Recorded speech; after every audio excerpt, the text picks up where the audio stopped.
Joint council volunteer സേന പ്രഖ്യാപനം October 2 Gandhi Jayanti ദിനത്തിൽ വൈക്കം എണ്ണതുരുത്തി മനയിൽ വെച്ച് CPI സംസ്ഥാന സെക്രട്ടറി സഖാവ് വിനോയ് വിശ്വം നിർവഹിക്കും.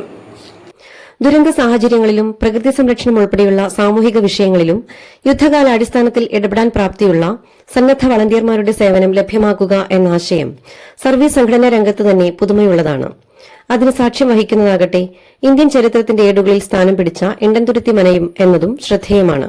സർവീസ് സംഘടന എന്നതിലുപരി സാമൂഹിക വിഷയങ്ങളിലും തങ്ങളുടെ പ്രതിബദ്ധത തെളിയിച്ച ജോയിന്റ് കൌൺസിൽ ഈ നൂതനാശയങ്ങളിലൂടെ തങ്ങളുടെ സാമൂഹികമായി ഇടപെടാനുള്ള നിശ്ചയദാർഢ്യം ഒരിക്കൽ കൂടി തെളിയിച്ചിരിക്കുകയാണ്.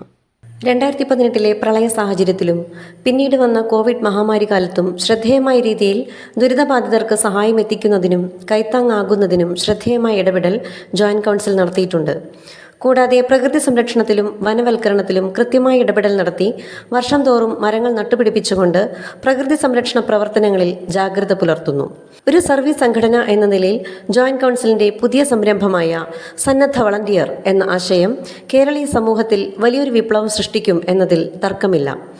മഹാത്മാവായ ഗാന്ധിജി വരെ വിവേചനത്തിനിരയായ എണ്ണതുരുത്തി മനയിൽ വെച്ച് തന്നെ ചരിത്രപരമായ ഈ പ്രഖ്യാപനം ഉണ്ടാകുന്നു എന്നതും ശ്രദ്ധേയമാണ്.